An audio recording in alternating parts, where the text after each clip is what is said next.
अपना नया लेसन हमने स्टार्ट किया था, तो एक बार क्विक रिवीजन ले लेते हैं हमने क्या क्या पढ़ा उस लेसन में अब तक। ठीक है, तो the name of lesson is wave optics और वेव थियरी ऑफ लाइट। ठीक है, तो वेव ऑप्टिक्स की शुरुआत कहाँ से हुई? तो जब आइजन ने अपना वेव थियरी दिया, वहां से वेव ऑप्टिक्स की शुरुआत हुई। उससे पहले क्या सोचा जाता था? Light is a stream of particles, है ना, that travel in straight line. तो उससे पहले की जो सोच थी, that was Newton's theory of Newton's corpuscular theory. And according to this theory, light is a stream of tiny particles and those particles are called corpuscles. ठीक है, और फिर उसके अलग अलग पॉइंट्स बताए थे न्यूटन ने।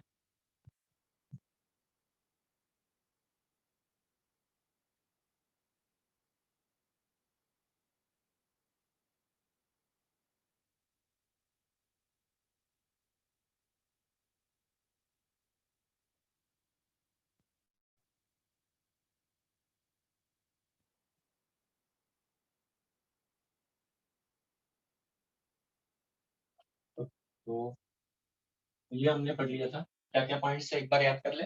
So light, every source emits large number of small particles and those particles are called corpuscles.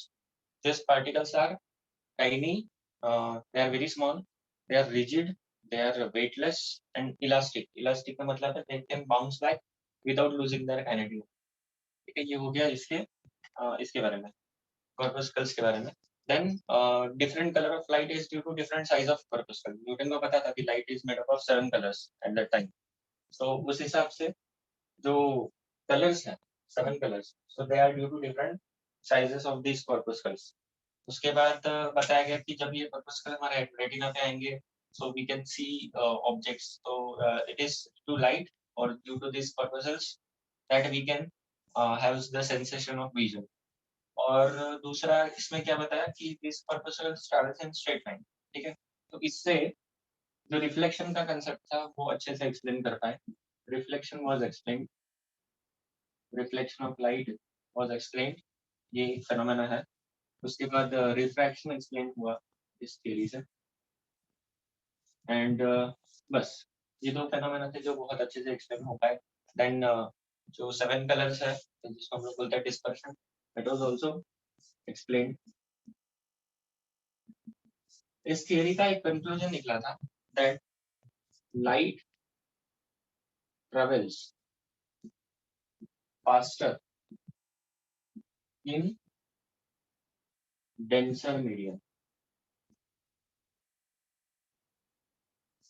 and this was a wrong conclusion, straightforward wrong conclusion था, क्योंकि after this theory experiments were performed after some 100-200 years and the speed of light was measured in different medium, and it was found that the speed is maximum in air or vacuum, which is the rarest medium or rarer medium, और denser medium में speed कम होता है, rarer में ज्यादा, denser में कम।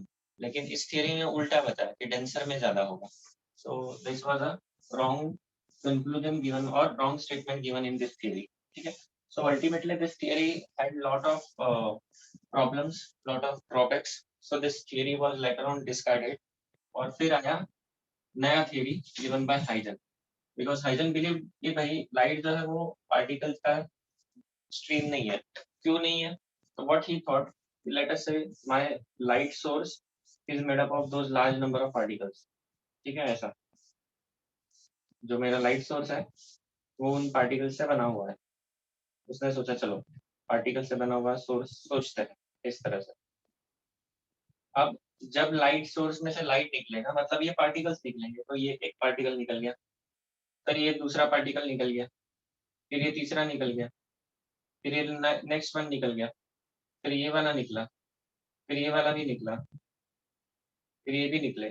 तो जब ये सोर्स में से पार्टिकल्स बाहर निकल जाएंगे, तो इस सोर्स में से धीरे धीरे करके अगर पार्टिकल्स निकलते जाएंगे तो इसका मास जो है it should decrease as per the particle theory, the mass should decrease, mass कम होना चाहिए। तो मास तो एक्चुअल में कोई सोर्स का कम ही नहीं हुआ था, in that in their experiments also. और आज भी हमको पता है कि ट्यूबलाइट कितने भी दिन चलाओ तो उसका कोई मास कम नहीं होता, छोटी कम नहीं हो जाती। तो इसका मतलब पार्टिकल वाला जो कंसेप्ट है वो यहाँ पर भी गड़बड़ है। पार्टिकल का मतलब होता है matter.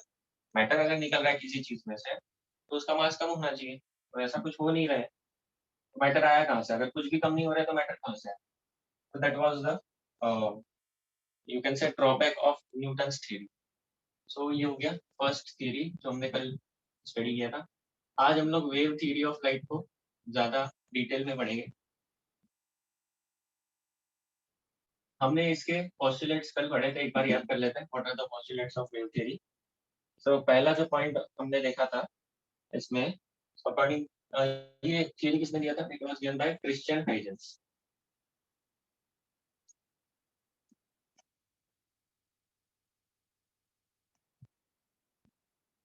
It was given by Christian Huygens. एक बार स्पेलिंग देख लेते हैं, Huygens. And it was the year 1629 to 1695 के बीच में। ठीक है, इस ईयर रेंज के बीच में कभी तो दिया था उन्होंने। So he was a Dutch physicist and in the year 1668 he proposed that 1668 इस ईयर में होता है, he proposed that light is a wave। ठीक है, सबसे बड़ा स्टेटमेंट दे दिया, इससे पहले किसी ने भी ये बोला नहीं था। तो हाइजन ने बोल दिया कि लाइट इज अ वेव। इससे पहले बाकी चीजें वेव थी, कौन सी वेव प्रेजेंट थी? ट्रांसवर्स वेव प्रेजेंट थी, उसके बारे में स्टडी हो चुका था।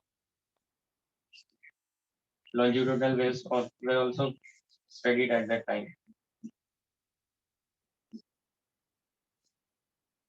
न्यूटन ने ही साउंड वेव का स्टडी भी किया था and he said that sound is also longitudinal wave. तो बहुत सारे वेव्स के बारे में ऑलरेडी पता था, और उनको ये भी पता था कि waves require medium for propagation. ठीक है, और प्रोपोगेशन तो मीडियम की जरूरत पड़ती है। तो हाइजन ने बोला कि भाई एक मीडियम है which is called luminiferous ether. Actually वो ईथर का स्पेलिंग ऐसा था, अपने बुक में इन लोगों ने ए ई ऐसा ए ई ईथर। ठीक है, एनीवेज कुछ भी स्पेलिंग हो कोई फर्क नहीं पड़ता, ये एग्जिस्ट ही नहीं करता तो कोई टेंशन वाली बात नहीं है। So what he said that there is a kind of ether medium which is everywhere in the universe, और लाइट जो है वो उसके थ्रू पास हो रहा है। ठीक है, तो this was the problem with his theory. बाकी ज्यादा कोई प्रॉब्लम नहीं था in Huygens theory. So what he said कि light is wave, different colour, different colour are due to what? Different colors are due to different wavelength। wavelength समझते हो ना बच्चों? wavelength क्या होता है?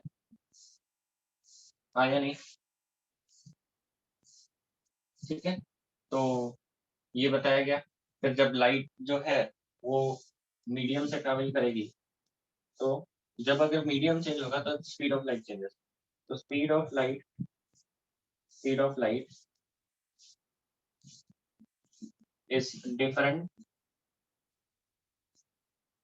इन डिफरेंट ट्रांसपेरेंट मीडियम। ठीक है, और उसके बाद light travels faster, light travels faster in vacuum और in rare medium. Rare medium, rare medium में फास्ट, डेंसर में, and slow in denser medium.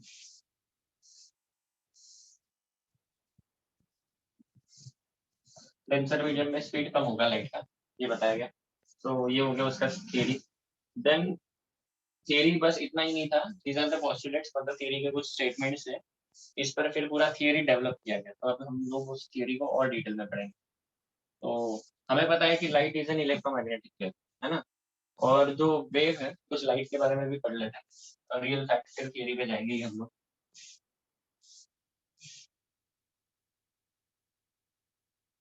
ये हो गए पॉइंट्स जो हमने रिवाइज कर लिए पिछले क्लास से, पिछले क्लास में यही पढ़ाया था मैंने आपको।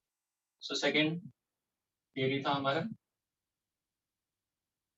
हाइगन्स वेव थियरी, ठीक है। अब कुछ फैक्ट पढ़ लेते हैं about light, facts about light जो हमको ऑलरेडी पता है, बस एक बार याद कर लेते हैं। सो फर्स्ट कंसेप्ट क्या है लाइट के बारे में जो हमें पता है, light is an electromagnetic wave. Light wave तो है, लेकिन वो कौन सा टाइप का वेव है, it is electromagnetic kind of wave. ये मैक्सवेल की थ्योरी से निकल के आया था।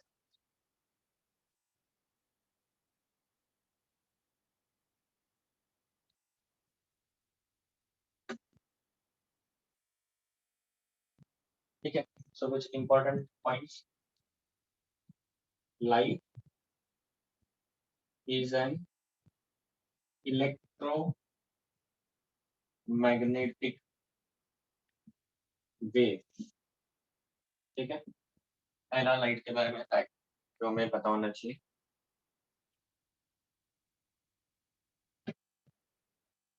तो इसके अंदर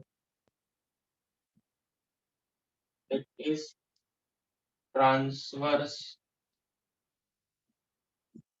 wave, it is transverse wave.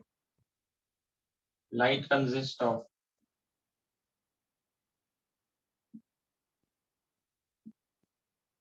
oscillating electric and magnetic and oscillating transverse electric and magnetic fields। तो जब भी लाइट जा रहा है कहीं से, लाइट ट्रेवल कर रहा है, तो उसके अंदर इलेक्ट्रिक फील्ड भी है, मैग्नेटिक फील्ड भी है, और वो ट्रांसवर्स है। ऐसी इलेक्ट्रिक फील्ड ऐसे ऑसिलेट करेगी, मैग्नेटिक फील्ड इस प्लेन में ऑसिलेट करेगी। They are oscillating in perpendicular plane.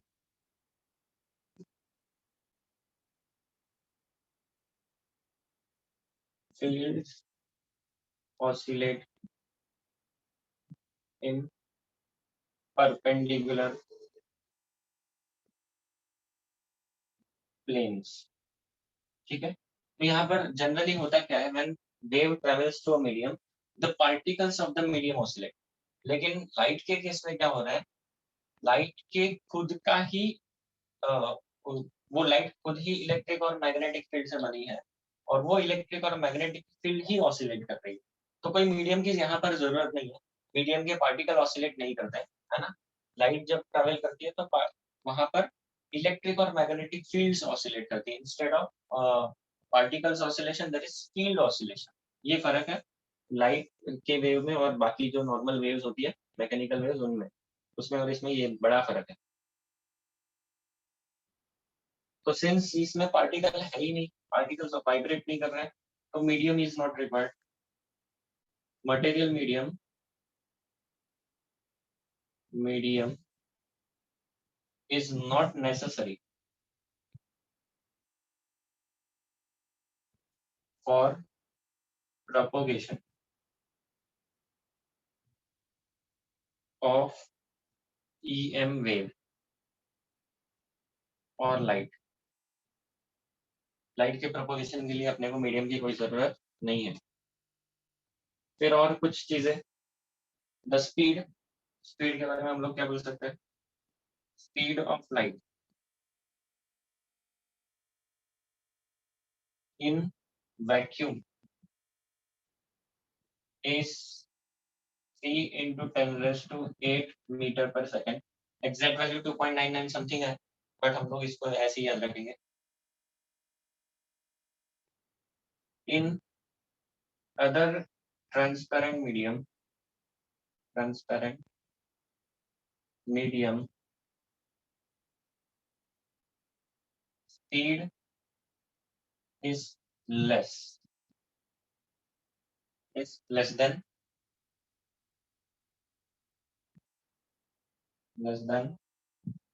सी, ये जो सी स्पीड, इसको हम लोग सी बोलते हैं, स्पीड ऑफ लाइट को हम लोग बोलते हैं सी।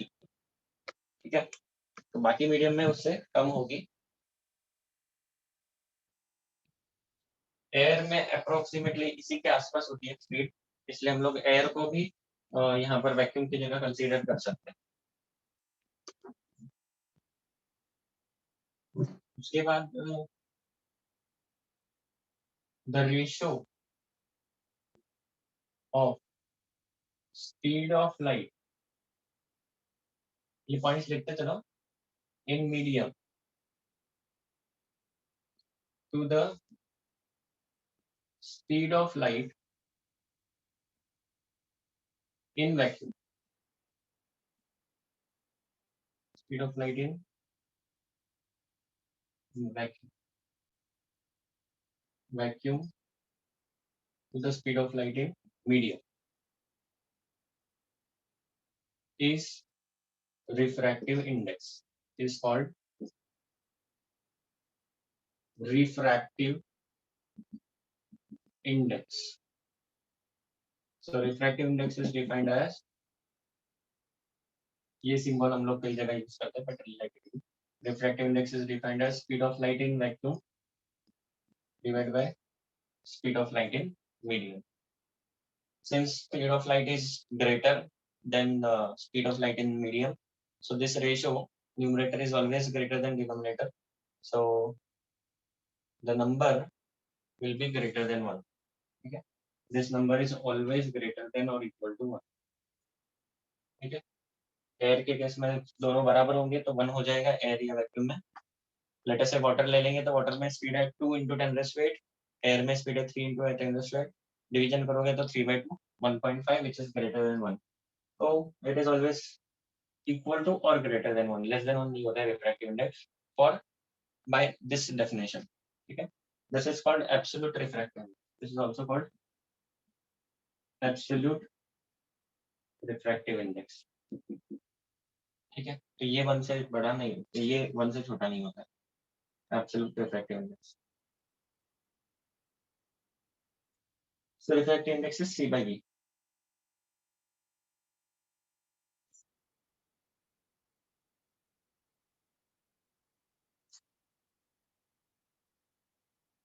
आइंस्टाइन ने अपने थ्योरी में बताया था बच्चों, take this speed of light which is 3 into 10⁸ metre per second, this is ultimate speed. ठीक है, and speed of light remains same in all so what we can say, for all observers in different frame of reference, all inertial frame of reference. तो अगर हमारा observer किसी भी inertial frame में है तो उसका जो वो अगर स्पीड ऑफ लाइट मेजर करेगा तो ये इतना ही आएगा। So it is a universal constant. Einstein के हिसाब से क्या है, speed of light is a speed of light in vacuum is a universal constant, is constant, and that is 3 into 10⁸ meter per second, even if the source is moving or even if the observer is moving. Source move कर ले, observer move कर ले तो क्या होता है, speed change होता है वेव्स का, इसका चेंज नहीं होता है लाइट का, तो speed remains constant, and that's why it is very special. और उसी से थियरी ऑफ रिलेटिविटी बन गया। अगर अगर ये स्पीड चेंज होता तो इतना बड़ा थियरी नहीं बनता, थियरी ऑफ रिलेटिविटी नहीं बनता। ठीक है, सो क्वाइट इंटरेस्टिंग फैक्ट है ये कि स्पीड इज कांस्टेंट। फिर हमने इलेक्ट्रोमैग्नेटिक वेव्स के बारे में डिस्कस कर लिया था, तो अभी हम लोग मेन थियरी पे आ जाता है। इतना सफिशिएंट है लाइट का ज्ञान। इलेक्ट्रोमैग्नेटिक वेव का स्पेक्ट्रम आपको पता ही है, ईएम स्पेक्ट्रम एक बार देख लेना, ये आपके लिए होमवर्क है। इलेक्ट्रोमैग्नेटिक स्पेक्ट्रम देख लो कैसा है क्या है, तो that is homework for you. अब हम लोग जाते हैं अपने मेन टॉपिक पे, which is Huygens theory. Huygens theory में उसने बहुत सारे नए नए कंसेप्ट इंट्रोड्यूस कराए, तो वो हम लोग अभी पढ़ेंगे।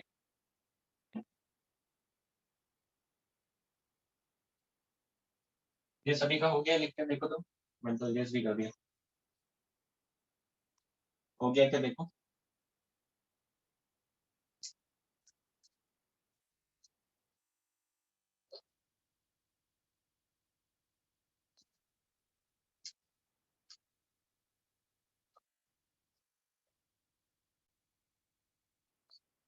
बढ़े आगे बच्चों, कर दो erase.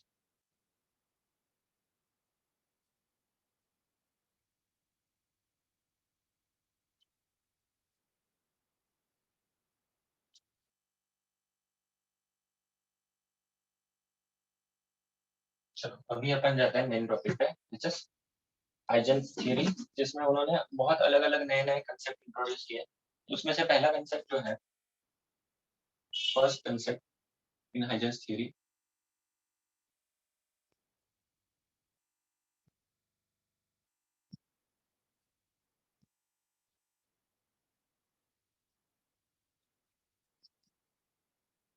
first concept that he introduced was primary source and secondary source. Primary source, secondary source.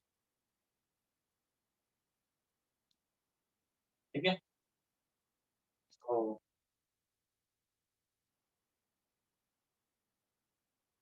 so primary sources are, पहले डेफिनेशन लिख लेते हैं फिर मैं इसका एग्जांपल बताऊंगा। Primary sources are sources of light that emits light of their own, of their own। अपना खुद का लाइट छोड़ते हैं, ऐसे सोर्सेस को हम लोग प्राइमरी सोर्स बोलते हैं। फॉर एग्जांपल ट्यूबलाइट, बल्ब, ये प्राइमरी सोर्सेस है, ये अपना खुद का लाइट एमिट करता है। Sun is a primary source of light, है ना। तो example sun, star, objects heated at high temperature, flame, ये सारे एग्जांपल्स हो गए। एग्जांपल्स क्या है, सन, स्टार्स, फिर लाइट सोर्स जैसे कि लैम्प, लैम्प मतलब ट्यूबलाइट आ गया, बल्ब आ गया, सारा आ गया, है ना। Flame, hot objects, heated object बोल सकते हो, है ना। Objects heated to high temperature, objects heated to high temperature. ठीक है, ये सारे हो गए example of primary sources.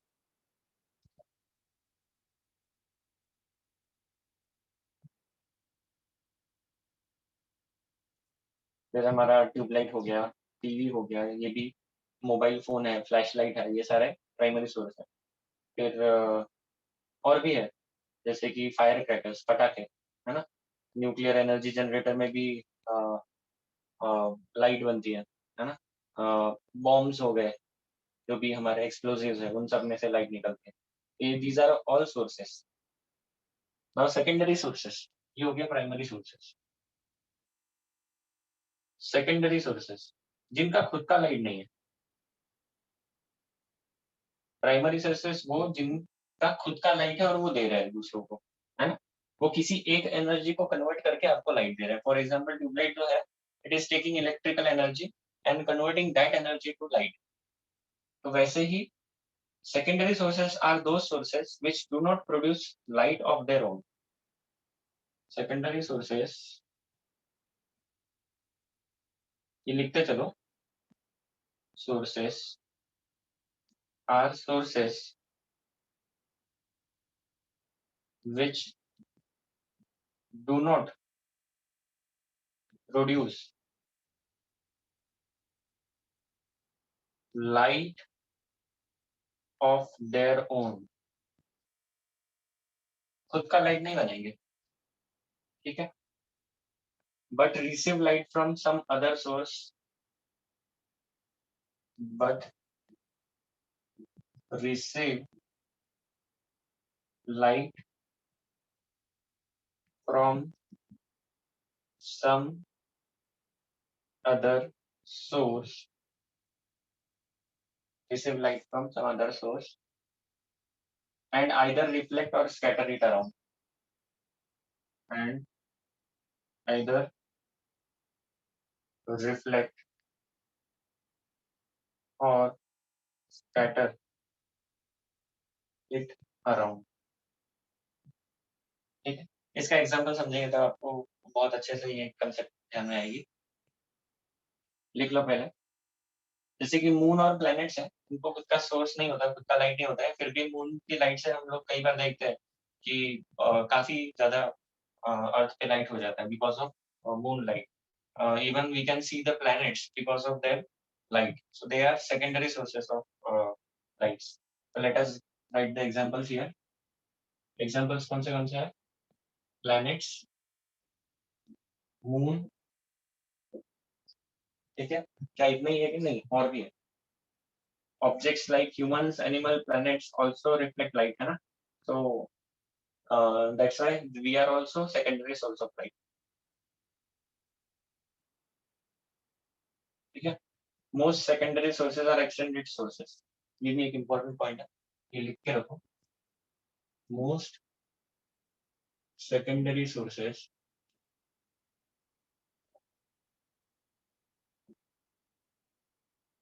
are extended source.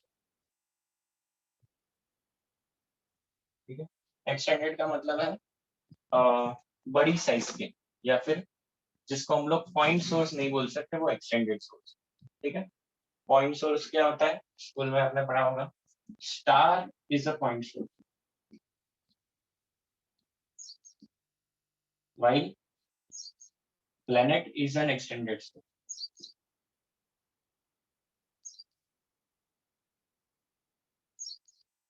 ठीक है? Tube light is an extended source. ठीक है? तो स्टार जो है वो पॉइंट सोर्स है, and that's why they twinkle. Planets are not point source, they are extended source, and that's why they do not twinkle. ठीक है? और भी बहुत सारी चीजें हैं, पॉइंट सोर्स और एक्सटेंडेड सोर्स हम लोग पढ़ेंगे आगे के टॉपिक में, तो ये और अच्छे से समझेगा। ठीक है? पहले प्राइमरी और सेकेंडरी सोर्स को समझ लेते हैं, फिर हम लोग आगे बढ़ेंगे। क्या है प्राइमरी सोर्स? ऐसे सोर्सेस जो अपने खुद का लाइट देते हैं। एग्जाम्पल मैंने बताया, कोई भी लाइट सोर्स ले लो, सारा लाइट सोर्स जो होता है वो प्राइमरी सोर्सेज है। सेकेंडरी सोर्सेज मतलब जिससे लाइट बाउंस बैक करके हम तक आ रही है। इस बोर्ड से लाइट जो निकल रही है, या फिर आप इस बोर्ड को देख पा रहे हो, because of the light which is coming from surrounding sources, it is bouncing back this board and it is coming through the camera towards you. तो हो क्या रहा है, इस पे से लाइट बाउंस बैक कर रही है, मतलब ये भी लाइट का सोर्स ही है, क्योंकि इससे लाइट आ रहा है, and this source is secondary source of light. ठीक है? तो प्राइमरी सोर्स और सेकेंडरी सोर्स सभी को क्लियर है क्या? लिख लो, तो जो भी बोर्ड पे दिख रहा है वो लिख लो जल्दी से।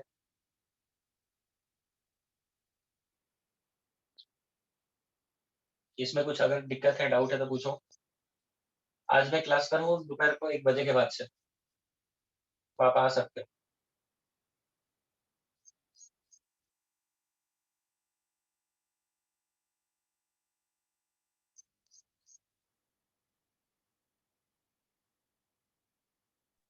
सर, हाँ, लैम्प प्राइमरी सोर्स कसं असेल? लैम्प लैम्प लैम्प मतलब कोई भी लाइट सोर्स ले लो ना, ट्यूबलाइट, बल्ब, उनमें से लाइट खुद का आता है ना, they emit their own light, तो they are primary sources.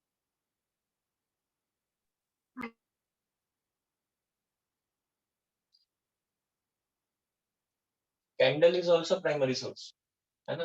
Candle में से भी अपना खुद का लाइट निकलता है।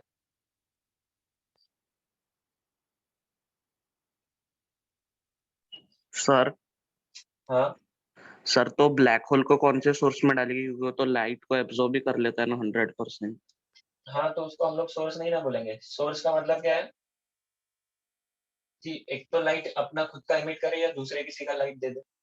ब्लैक होल तो कुछ नहीं देता ही नहीं है, सोर्स ही नहीं है वो तो सिंक है। एक सोर्स होता है, दूसरा सिंक होता है। सिंक तो खींच लेता है सब कुछ, यस सर। है ना? वो सिंक है, वो सोर्स नहीं है।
हो गया लिख के?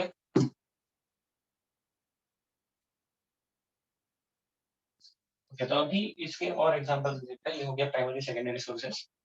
सो व्हाट हाइजन थॉट कि उस टाइम पे देखो ये ज्यादा सोर्सेस प्रेजेंट नहीं थे उस टाइम पे, नेचुरल सोर्सेस प्रेजेंट थे, है ना? ट्यूबलाइट्स, बल्ब, ये सारी चीजें इन दैट 16th सेंचुरी वो तब तक इन्वेंट नहीं हुआ था, ठीक है? So sun was the main source of light सभी के लिए, ठीक है? तब भी सोर्सेस के बारे में इतना डिटेल में स्टडी हुआ था, सोचो।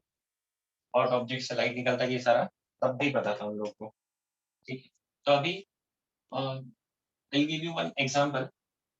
सपोज आप एक बंद कमरे के अंदर, क्लोज रूम है बिल्कुल, ठीक है? और उस क्लोज रूम में कहीं से एक छोटा सा होल है और डे टाइम है। डे टाइम है तो हर तरफ बाहर सनलाइट है, लेकिन ये रूम बंद है तो अंदर अंधेरा होगा। बट ये छोटी सी जो विंडो है या छोटा सा ये जो होल है, वहां से लाइट आ रहा है। तो वो लाइट कैसे आएगा? ऐसे स्ट्रेट लाइन में एक सिंगल बीम आएगा, या इस तरह का कुछ तो आने वाला है, समथिंग लाइक दिस, कोन जैसा, है ना? And if you look at this, इस एक छोटे से होल की वजह से ये पूरे जो क्लोज रूम है इसमें लाइट पूरा स्प्रेड हो जाएगा, है ना? सो दिस सोर्स, अगर आप इस रूम के अंदर तो आपको क्या लगेगा? This is the source of it. So this source is called secondary source,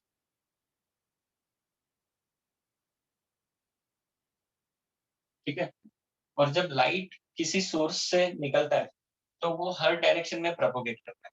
तो वो कैसे प्रोपोगेट करता है वो समझेंगे। So for that we will consider point source. So point source of light is a very tiny source of light. Point source किसको बोलेंगे? It is a very tiny source of light, जिसकी कुछ खास बात होती है। कैसे खास बात होती है देखो यहाँ पर। Suppose this is my point source of light. So light source की क्या खास बात है? It emits light in all possible directions. तो यहाँ पर ऑल पॉसिबल डायरेक्शन के बारे में सोचो। Suppose this is first light wave, suppose this is second light wave, this is third light wave, this is fourth light wave, fifth light wave and so on. ऐसे कितने निकलेंगे? Infinite light waves निकलेंगे, है ना? और ये सारे light waves हर direction में प्रोपोगेट करेंगे, ठीक है? मैंने वेव्स होने चाहिए इसलिए ये ऐसा डायग्राम बनाया। So you can see these light waves are traveling in all possible direction. And what is the speed of light wave? Speed of light wave is this 3 into 10 raised to 8 meter per second, which is constant. So let us say if we take time t, कुछ तो time t ले लेते हैं, तो इस source से जो light wave है वो यहाँ तक पहुंच रहा है, यहाँ से यहाँ तक। सो ये डायग्राम थोड़ा कॉम्प्लेक्स है तो सिंपल डायग्राम बनाते हैं। ये मेरा सोर्स है, इन टाइम t मेरा लाइट वेव यहाँ से यहाँ तक पहुंच गया। सो इन सेम टाइम टी मेरा लाइट वेव यहाँ से यहाँ तक भी पहुंचेगा, यहाँ से यहाँ तक भी पहुंचेगा, यहाँ से यहाँ तक भी पहुंचेगा। And if I join all these points, then the shape will be, ये कौन सा शेप होगा बच्चों? The shape will be a circle in this plane with a radius equal to कितना होगा? Speed into time. रेडियस हो जाएगा speed into time, क्योंकि टाइम टी में यहाँ से यहाँ जा रहा है, स्पीड है सी, तो डिस्टेंस हो जाता है स्पीड इनटू टाइम। तो सी टी रेडियस का एक सर्कल बनेगा in this plane. But since light तो हर डायरेक्शन में जा रहा है, तो ये एक्चुअल में स्पेस में हो रहा है। ये पूरा इवेंट कहाँ हो रहा है? स्पेस में। So this will be, instead of a circle this will be a sphere. तो ये क्या होने वाला है? ये एक स्फीयर होने वाला है, ठीक है? तो ये स्फीयर हमने कैसे बनाया? हमने ऐसे पॉइंट्स लिए स्पेस में जहां पर लाइट को जाने में सेम टाइम लग रहा है, एंड ऑल दीज पॉइंट्स उनका कलेक्शन किया। So collection of points in physics और maths is called as locus of points. तो locus of points where points of medium where light reach light wave reach simultaneously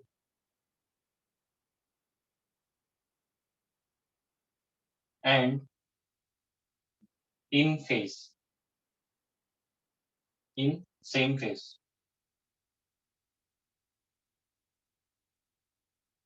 is called a wave front.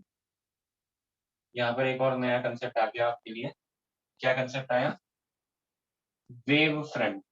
So what is wave front? It is locus of all the points of medium where the wave reach simultaneously, all the light waves reach simultaneously and they are in same phase. Same phase का मतलब क्या होता है?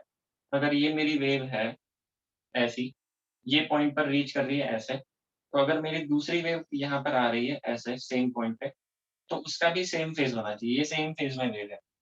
Let us से तीसरी एक wave आई जो ऐसी आई, तो ये पॉइंट पर आते वक्त ये वेव कैसी है? तो ये आउट ऑफ फेज है, अपोजिट फेज में। दिस इज लेट अस से दिस इज पॉजिटिव फेज, तो ये नेगेटिव फेज में। तो यहाँ पर फेज अलग अलग है बट यहाँ पर फेज सेम है। क्या बोला है? जब वेव्स का फेज सेम होगा और वेव्स साथ में रीच करेगी तो ऐसे जो पॉइंट्स होंगे स्पेस में, they will form the collection of those points will form wavefront. तो point source का जो wavefront होगा that will be a sphere. Point source forms a spherical wavefront. ये यहाँ पर लिख सकता हूँ। Point sources form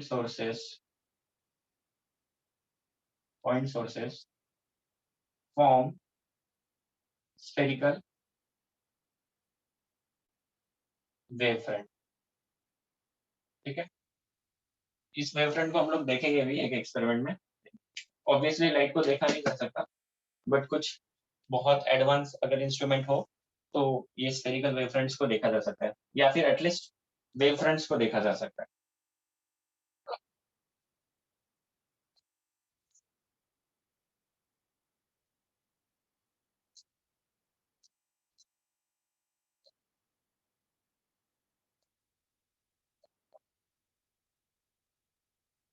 ये लिख लो, फिर मैं आपको वेवफ्रंट दिखाता हूँ।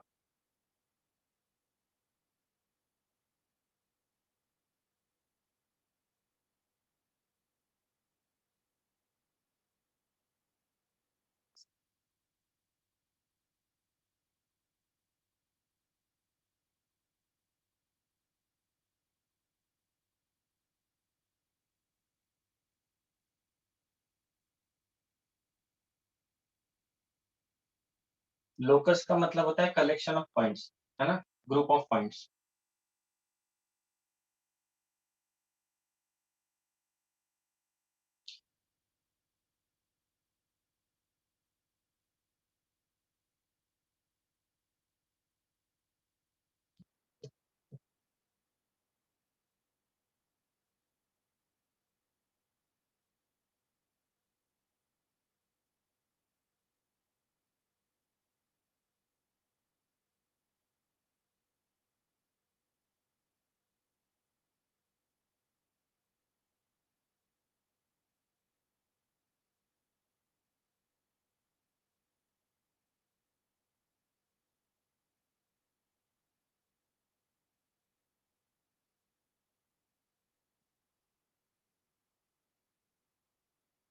हो गया लिख के बताओ। सर एक मिनट। ठीक है।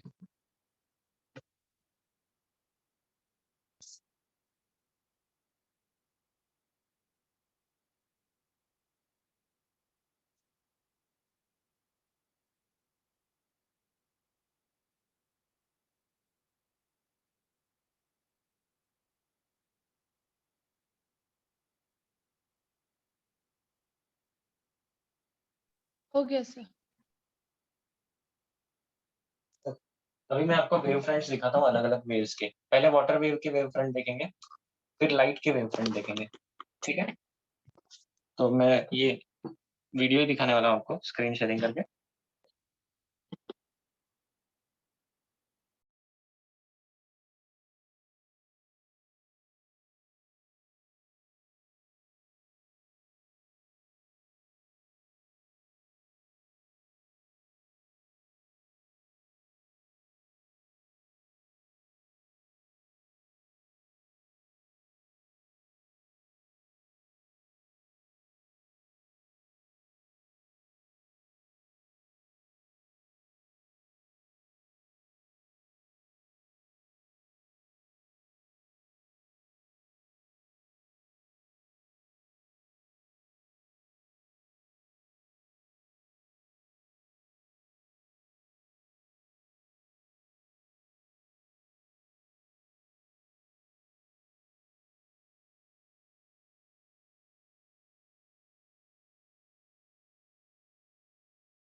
हाँ बच्चों, मैंने स्क्रीन शेयरिंग ऑन किया है, देखो स्क्रीन विजिबल है क्या?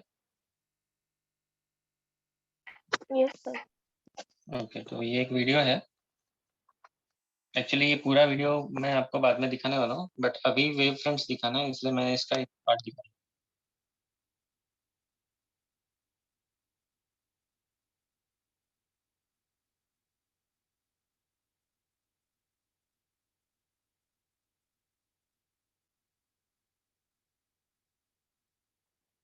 ठीक है, देखो these are the wave fronts. Fine. So ये वाटर वेव्स के साथ हमने वेव फ्रंट देखा, एंड नथिंग स्पेशल है ना, ये हमने देखा हुआ है अपने बचपन में कि ऐसे अगर पानी के ऊपर आप कोई ड्रॉप या कोई ऑब्जेक्ट ड्रॉप कर दोगे, so you will get this kind of wave fronts. ठीक है, इसको हम लोग वेव फ्रंट बोलते हैं। अब मैं आपको दिखाता हूँ दूसरा, लाइट का वेव फ्रंट। लाइट का वेव फ्रंट कैप्चर करना डिफिकल्ट है, बट वो एक एक्सपेरिमेंट से किया गया है।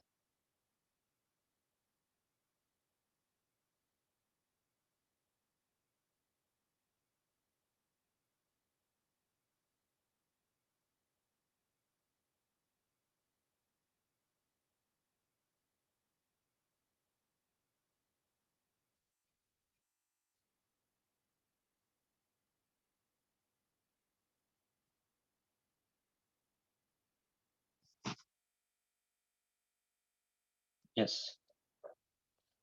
स्पीड ऑफ लाइट उन्होंने कैलकुलेट किया था इसी वीडियो से। ठीक है, let me share the screen once again.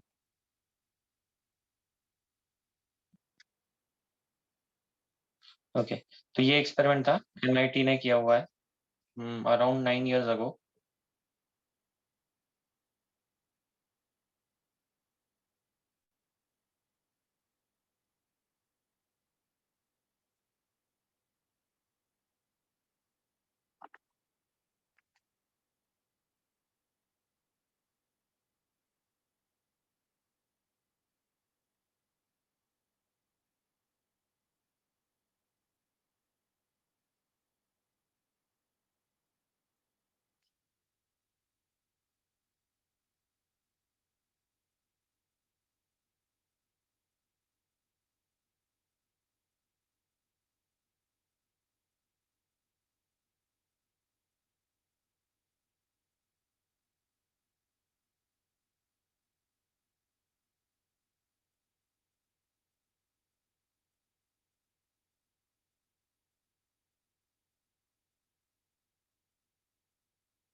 Sir त्या व्हिडिओचा आवाज नाही येते. हाँ, काय झालं? व्हिडिओचा आवाज नाही येते म्हटलं. नहीं आता। Okay, let me check.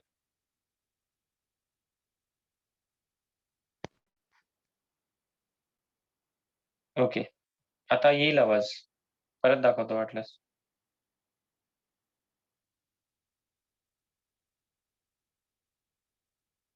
येतोय ना आता? नाही. हाँ, नहीं येत आवाज?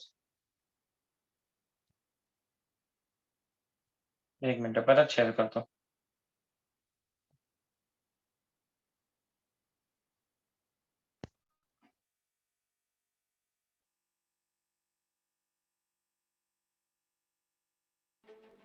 The speed of light is nearly instantaneous. Sorry, आता आला. This We one. have built a virtual slow motion camera where we can see photons or light particles moving through space. Now, you have seen Dr. Jordan's pictures of a bullet through an apple. But photons travel about 1,000,000 times faster than bullets. So, our camera can see these photons or bullets of light traveling through space. We use a very regular pulsed light source and a camera that is not one camera, but an array of 500 sensors, each triggered at a trillionth of a second delay. So even though each of our sensors is slow, we can still capture a fast movie. I'm standing next to our laboratory setup here. This is our camera. Objective is in the front here. The body of the camera is much larger than what you would expect from a regular camera like the one over here. Our light source is a titanium sapphire laser that's over here, and it emits a beam of very, very short pulses, and that those pulses are then directed to the scene with these mirrors. Now, our camera only sees one dimension, so it makes a fast movie, but it makes a fast movie of one line of the scene only. And in order to fix that, we have these two mirrors here. We look at the scene via these two mirrors, and when we rotate this upper mirror here, we actually see different lines of the scene. So what's happening is the camera keeps taking images, and we very slowly rotate this mirror to scan our field of view across the entire scene. And because all of our pulses look the same, we can in the end go and combine all these images that we took to get one complete movie of the scene. Such a camera may be useful in medical imaging, in industrial or scientific use, and in the future, even for consumer photography. In medical imaging, now we can do ultrasound with light because we can analyze how light will scatter volumetrically inside the body. In industrial imaging, one can use the scattered light to analyze defects in materials. And in consumer photography, we are always fascinated with creating lighting effects that appear to come from very sophisticated light sources. But because we can watch photons seemingly moving through the space, we can analyze the transport, the movement of these photons, and create new photographs as if we had created those expensive light sources in a studio. ठीक है.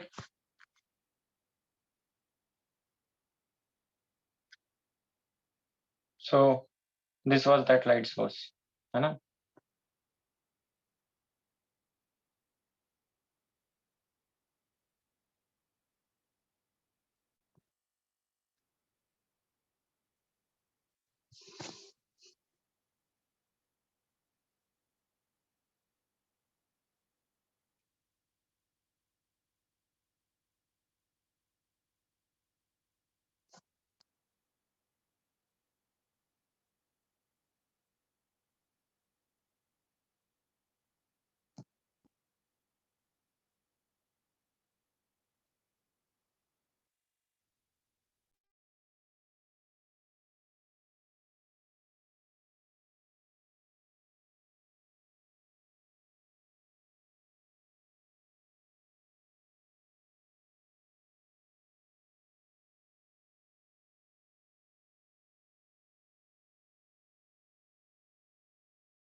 So that's it बच्चों आज के लिए.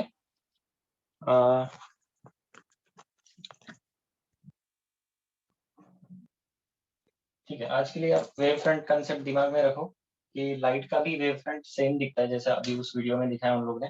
Portal के through जब light आता है so you will see the same kind of wavefront which is seen here also, है ना. और वाटर के साथ तो वेवफ्रंट बहुत आसान है, आप विजुअलाइज कर सकते हो. वाटर के ऊपर एक स्टोन ड्रॉप कर दो स्टिल वाटर पे, you will see the circular wavefronts on that plane. वही स्पेस में होगे तो you will see spherical wavefronts in the space. तो ये हो गया पॉइंट सोर्सेस के लिए. Now you can think of different sources. अगर मेरा ट्यूबलाइट जैसा सोर्स है so what will be shape of wavefront? अगर मेरा सोर्स एलईडी पैनल जैसा है, फ्लैट पैनल, तो उसका लाइट के जो वेवफ्रंट्स होंगे वो कैसे होंगे, इसके बारे में आप सोच सकते हो. ठीक है, तो आज के सेशन में यही रुकेंगे. जेई वाले एक 5-10 मिनट के बाद ज्वाइन कर लो. ठीक है, मैं आपको लिंक डालता हूँ कितने बजे ज्वाइन करना है. फाइन. और बाकी लोग क्लास पे मिलने आ सकते हो आफ्टर 1 PM. ठीक है, so we'll stop here बच्चों.